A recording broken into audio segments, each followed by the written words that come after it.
from separate type till global smallest. South always leads the pace of RTK development in China. After that, we search the breakthrough of intelligence. Then we get the all-intelligent RTK G1PLUS.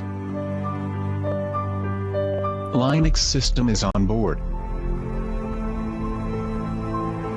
Unique processing mechanism responds to multiple commands simultaneously, make the device run faster. Up to 50 Hz positioning data stream output and raw measurement. Make the data interactivity much quicker. The second generation NFC technology makes the fast Bluetooth connection come true. Plug-and-play OTG intelligent storage function can connect with external USB storage device. Make the data storage and data transmission more convenient and safe.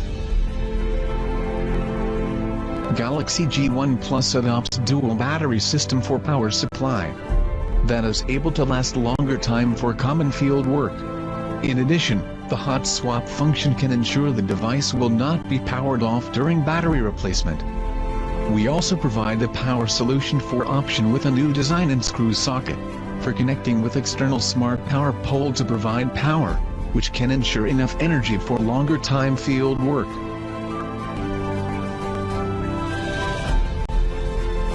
We can use cell phone, tablet, and the personal computer to access its smart web interface via Wi-Fi or USB connection. South will lead times again.